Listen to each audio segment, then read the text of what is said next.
Frères et sœurs, que la grâce et la paix de Dieu notre Père et de notre Seigneur Jésus-Christ soient notre partage au quotidien. Père, nous avons l'assurance que le fondement de ta parole est la vérité et que toutes les lois de ta justice sont éternelles. Enseigne-nous à partir de ce partage sur les alliances, enseigne-nous tes vérités, enseigne-nous toutes les lois de ta justice.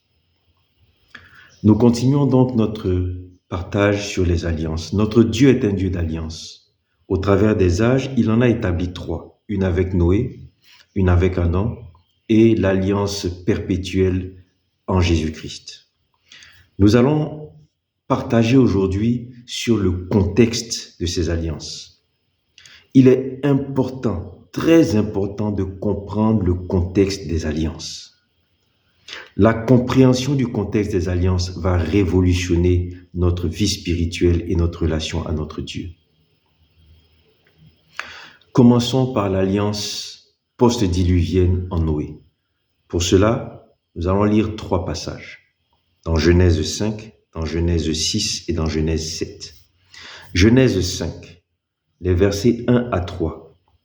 Genèse 5, versets 1 à 3, il est écrit: « Voici le livre de la postérité d'Adam. Au jour où Dieu créa l'homme, il le fit à la ressemblance de Dieu. Il les créa mâles et femelles. Il les bénit et leur donna le nom d'Adam, au jour qu'ils furent créés. Or, Adam vécut 130 ans et engendra un fils à sa ressemblance, selon son image charnelle, et lui donna le nom de Seth. » Genèse 5, 1 à 3 nous dit que la postérité d'Adam, à partir de Seth, était selon l'image d'Adam, charnelle. N'oublions pas que Adam, lui, il a été créé selon l'image de Dieu, selon sa ressemblance. Et lorsqu'il a désobéi, cette nature, cette image, ressemblance de Dieu est morte, pour donner maintenant quelque chose de charnel. Et la Bible nous dit que à partir d'Adam, la postérité d'Adam, qui commence par Seth, allait être selon son image, charnelle, selon sa ressemblance. La postérité d'Adam n'est plus selon l'image de Dieu, ni selon la ressemblance de Dieu, mais selon l'image charnelle d'Adam. Genèse 6.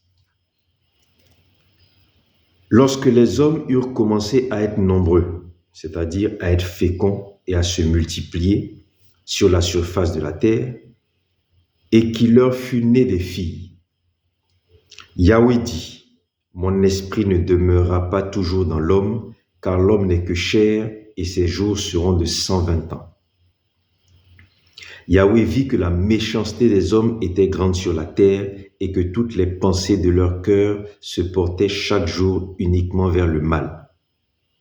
Verset 6, Yahweh se repentit d'avoir fait l'homme sur la terre et il fut affligé dans son cœur. Il dit: « J'exterminerai de dessus la terre l'homme que j'ai créé, depuis l'homme jusqu'aux animaux domestiques, aux reptiles et aux oiseaux du ciel, car je me répands de les avoir faits. » Verset 8. Mais Noé trouva grâce aux yeux de Yahweh. Or, la terre se corrompit devant Dieu et se remplit de violence. Et Dieu dit, verset 17, « Moi, je vais faire venir le déluge, une inondation de la terre, pour détruire de dessous le ciel toute chair ayant soi en souffle de vie. Ayant en soi souffle de vie, tout ce qui est sur la terre périra. » Verset 18, « Mais j'établirai mon alliance avec toi, Noé, et tu entreras dans l'arche, toi et tes fils, ta femme et les femmes de tes fils avec toi. » Genèse 6 nous dit quoi? À partir de la postérité d'Adam, qui était selon l'image charnelle d'Adam, la terre va se remplir, va se peupler. Et les générations qui vont arriver vont amener quoi sur la terre? La méchanceté, la violence, la corruption. La Bible nous dit que Dieu vit que toute la terre la méchanceté des hommes était grande sur la terre, que toutes les pensées de leur cœur se portaient chaque jour uniquement vers le mal.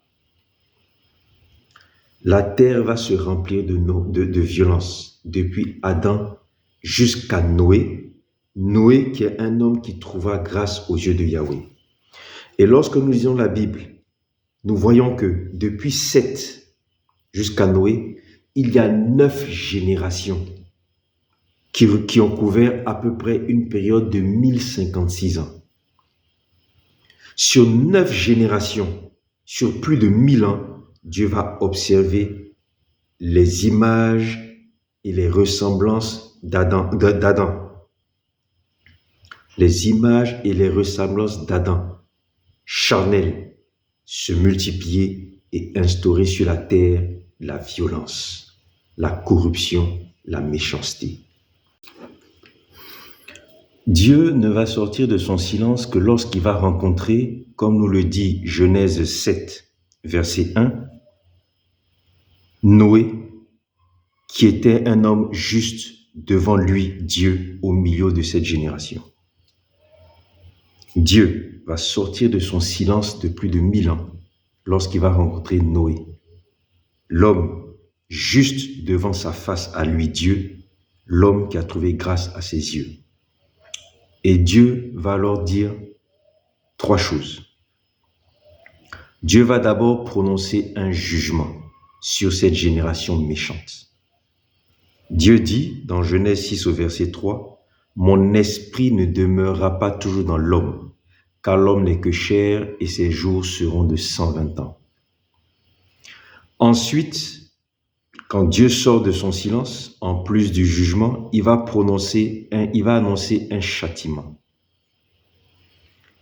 Genèse 6, verset 7. Dieu dit, « J'exterminerai de dessus la terre l'homme que j'ai créé, depuis l'homme jusqu'aux animaux domestiques, aux reptiles et aux oiseaux du ciel, car je me répands de les avoir faits. » Troisième chose que Dieu va annoncer en sortant de son silence, c'est une alliance. C'est l'alliance. Il dit, Genèse 6, verset 17, « Moi je vais faire venir le déluge, une inondation de la terre pour détruire de dessous le ciel toute chair, ayant en soi souffle de vie, tout ce qui est sur la terre périra, mais j'établirai mon alliance avec toi. » En parlant de Noé. Frères et sœurs, 1000 ans de silence, après lesquels Dieu, ayant rencontré Noé, qui trouva grâce à ses yeux, Noé, qu'il jugea juste devant sa face, va alors commencer à sortir de ce silence, prononcer un jugement, annoncer un châtiment, puis une alliance avec Noé. 3 éléments qui font partie du contexte de l'alliance et que nous allons retrouver dans l'alliance avec Abraham et dans l'alliance en Jésus-Christ.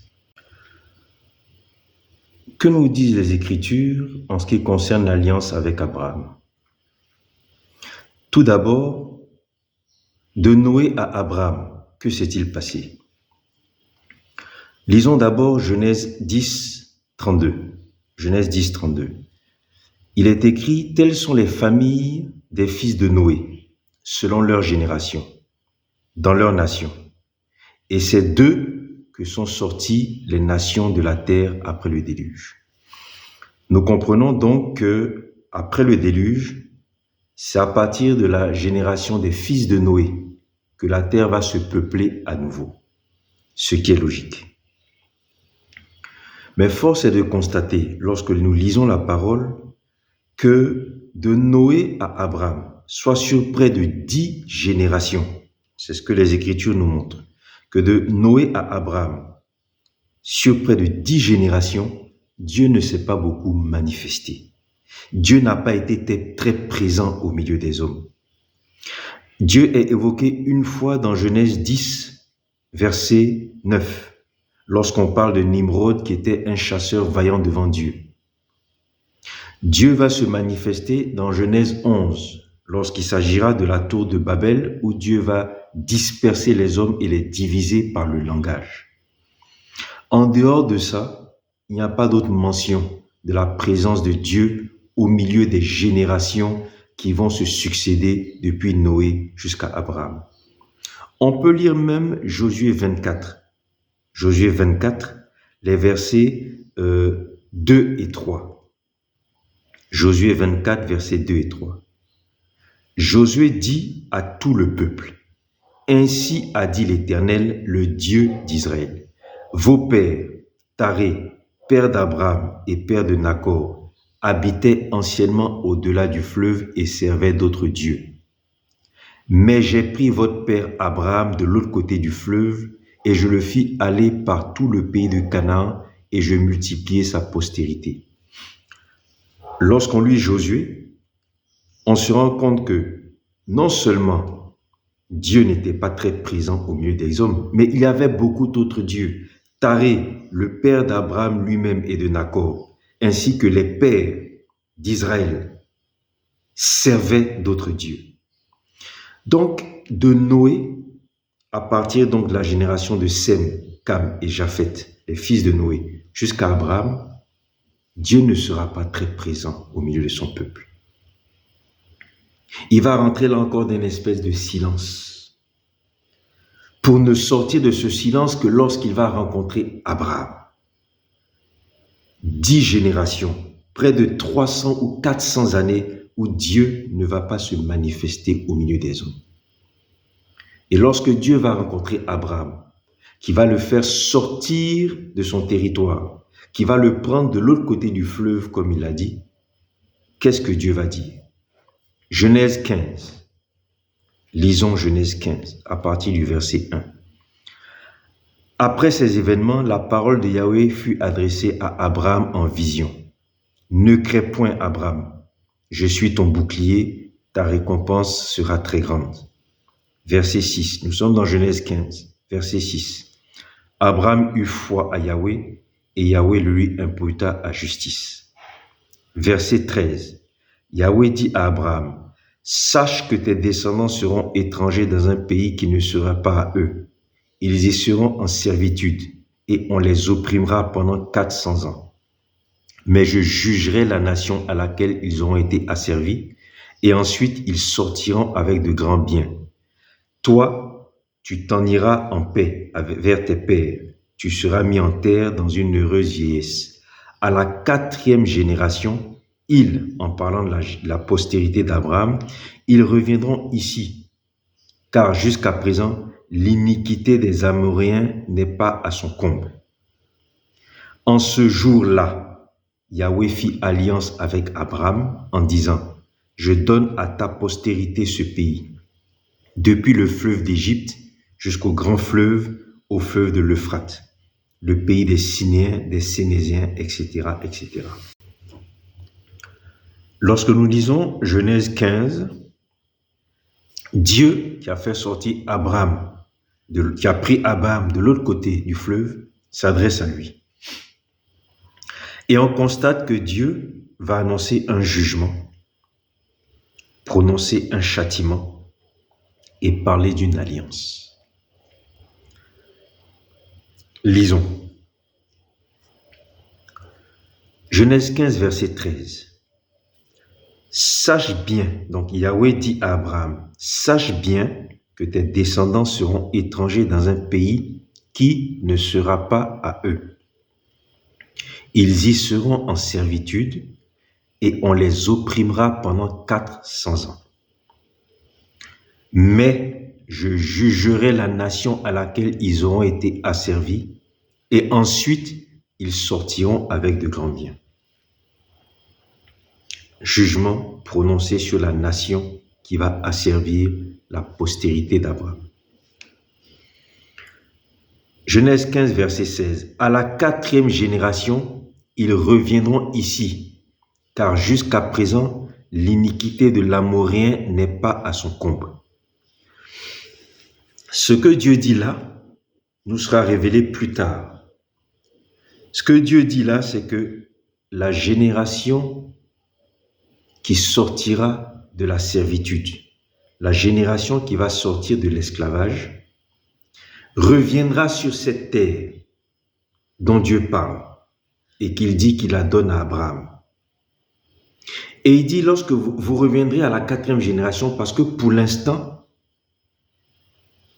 l'iniquité de l'Amorien n'est pas à son comble. Ce qu'il faut comprendre, c'est que Dieu dit, quand vous reviendrez, vous allez retrouver les descendants des peuples qui sont là actuellement. Le peuple qui est là actuellement, pendant que je te parle, toi Abraham, ce peuple-là s'appelle les Amoréens. Leur iniquité, pour l'instant, n'est pas arrivée à leur comble. Mais ta descendance qui sortira d'Égypte, qui sortira d'asservissement, qui sortira de servitude, qui reviendra, trouvera les descendants de ces Amoréens-là. Et ces descendants-là, eux, l'iniquité sera à ce moment-là arrivée à son comble et vous le jugerez. Lisons Deutéronome 9, versets 1 à 6. Dans Deutéronome 9, versets 1 à 6, Dieu parle à Moïse. Et Moïse s'adresse à la génération qui est sortie d'esclavage, qui est sortie d'asservissement et qui rentre maintenant sur la terre promise à Abraham. Écoute Israël, Deutéronome 9, versets 1 à 6. Écoute Israël, tu vas aujourd'hui passer le Jourdain pour marcher à la conquête de nations plus grandes et plus puissantes que toi, de grandes villes dont les murailles s'élèvent jusqu'au ciel. Ne dis pas en ton cœur, lorsque Yahweh ton Dieu les chassera de devant toi, c'est à cause de ma justice que Yahweh m'a fait venir pour prendre possession de ce pays. Ne dis pas cela en ton cœur, car c'est à cause de la méchanceté de ces nations que Yahweh les chasse de devant toi. Verset 5, c'est à cause de la méchanceté de ces nations que Yahweh ton Dieu les chasse de devant toi. C'est aussi pour accomplir la parole que Yahweh a juré à tes pères, à Abraham, à Isaac et à Jacob.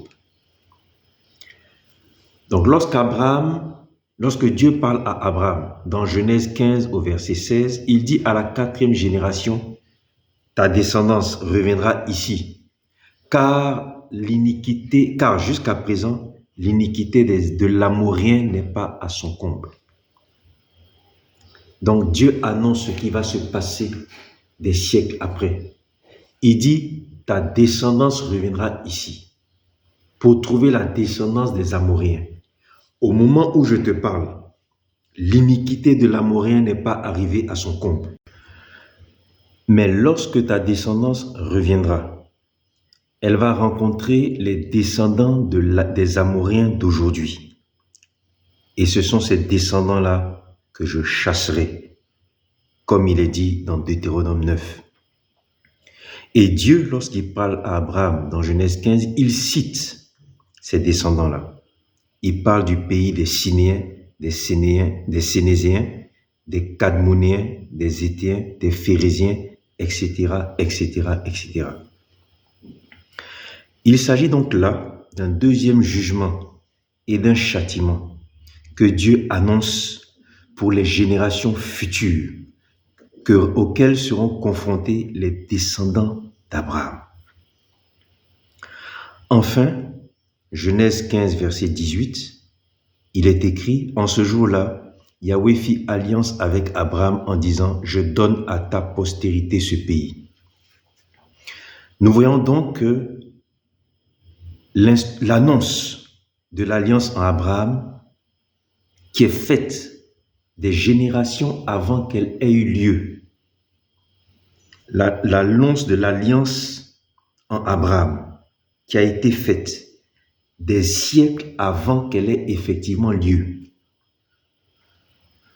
Cette annonce-là s'accompagne d'un jugement de la nation qui va asservir les descendants d'Abraham, jugement prononcé sur les nations qui seront présentes lorsque la génération d'Abraham va revenir, et l'annonce d'une alliance. Là encore, l'annonce de l'alliance à Abraham va s'effectuer lorsque Dieu rencontrera Abraham. Il va donc sortir de son silence, prononcer un jugement et annoncer une alliance. Exactement comme dans le cas de l'alliance pour Noé. Dieu est dans son silence. Il va rencontrer un homme juste devant lui qui va trouver grâce à ses yeux. Il va alors sortir de son silence, prononcer un jugement et annoncer une alliance.